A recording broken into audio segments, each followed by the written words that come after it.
regardez à l'étranger ces images très impressionnantes. On est à Kiev, c'est le bombardement et c'est sans doute un cap dans cette guerre en 2026. Rappelons que ça dure depuis 2022. Et là, ces images absolument sidérantes de cette grande ville de Kiev. Je crois que c'est une ville de, Xavier Titelman, plus de 3 millions d'habitants normalement. Intramuros, mais c'est plus grand à l'extérieur. Voilà. Et là, on est dans des bombardements d'ampleur. On va entrer dans le détail dans quelques instants sur les centaines de drones qui ont été employés et sur les conséquences. Mais ça, ces images-là, on n'avait jamais vu ça à Kiev. Ça montre que la Russie est passée à un cap nouveau.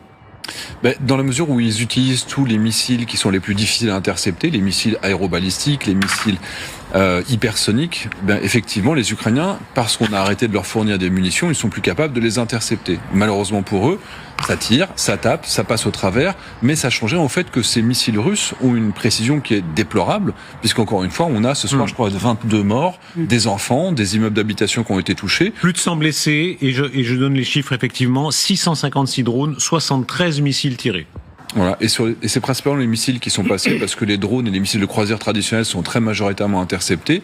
Dans les cibles précédentes de l'attaque qu'il y avait eu la semaine dernière, on sait par exemple que c'était les stations d'épuration qui ont été visées. Donc ce ne sont pas des cibles militaires, l'objectif est de faire souffrir la population pour qu'elle cède. Là, en tout cas, je suis obligé de rappeler qu'on s'est beaucoup trompé sur la capacité russe. Je rappelle, il y a quelques mois, on disait de toute façon la Russie peut rien faire de plus, elle est à bout de missiles, à bout de drones. Là, visiblement, hélas pour l'Ukraine, non. Oui, alors effectivement, c'est un succès, on va dire, industriel russe, c'est d'avoir réussi déjà à développer une industrie du drone à longue portée à partir des drones Shahed, donc ils ont pris à leur compte, qu'ils ont modifié, qu'ils perfectionnent sans cesse et qui sont surtout capables de produire en masse. Donc ça, oui, effectivement, les Russes c'est un succès industriel. De la même façon qu'ils ont réussi à maintenir une production de missiles de croisière, ou missiles balistiques relativement importante, dans lesquels, je le rappelle, on retrouve toujours des composants occidentaux à l'intérieur. Quand vous le démontez, il y a toujours des trucs qui viennent d'Europe, qui viennent des États-Unis, etc. Mais ils ont réussi effectivement à maintenir cette production. C'est un de leurs succès effectivement. Et c'est pratiquement un peu. Alors que la situation sur le front est quand même très largement bloquée, c'est un petit peu presque, je dirais, la dernière carte qu'ils ont pour jouer, et ils ont dit, voilà, et ils l'ont annoncé, on va lancer une campagne, c'est une campagne anti-cité, quoi, contre la ville de Kiev, dans laquelle on va utiliser tous nos moyens, et en face, vous avez une défense aérienne, comme ça a été expliqué par Xavier, qui est efficace, qui est une des plus efficaces du monde, mais qui maintenant manque d'intercepteurs, des patriotes, qui manquent d'Aster, des choses comme ça. Et donc, mécaniquement, vous avez eu 38 impacts au total. Mais je reviens... Et donc, mécaniquement, vous avez des Iskanders qui tombent la Russie et qui font très mal. Et on reviendra tout à l'heure à ça, y compris à la dimension, est-ce que ça peut la pousser à une forme d'extrémisme? Mais pour l'instant, je reviens à ma question de l'extrémisme. Bien sûr, mais qu'est-ce qui fait qu'on a eu un défaut de prévision? Je rappelle, on disait ils peuvent pas faire plus. Or, visiblement, la Russie peut faire plus. La Russie peut faire plus, oui et non, parce que...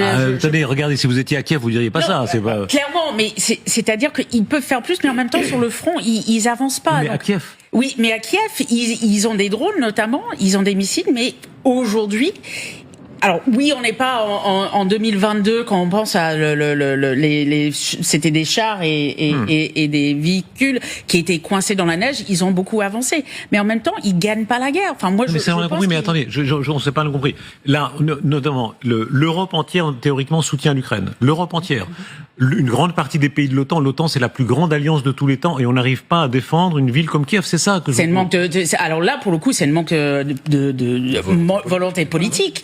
C'est-à-dire, alors oui, les patriotes, mais il n'y a pas que des patriotes, il y a un manque de volonté politique. Je pense que Xavier et Michel connaissent mieux que moi, mais cette idée de Sky Shield, il y a plein de choses qu'on pourrait faire qu'on ne fait pas, et ça, c'est simplement le manque de volonté politique. Général Borrell, vous êtes avec nous, général Jean-Jacques Borrell, je rappelle, vous êtes général de corps d'armée aérienne. Expliquez-nous aussi, on va voir beaucoup d'autres images qui attestent du feu russe, et encore une fois, on verra aussi les difficultés russes sur le terrain, mais à ce stade, comment expliquer qu'on ne puisse pas défendre le ciel de Kiev?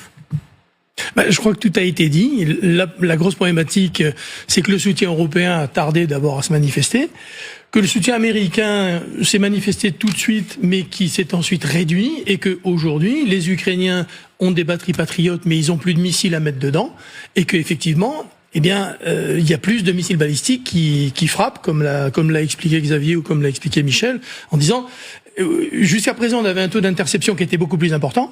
Eh ben là aujourd'hui, il est moins important, donc il y a plus de missiles qui tombent. Les drones, c'est pas le cas. Je pense que beaucoup plus de drones sont interceptés. Ils sont plus faciles à intercepter.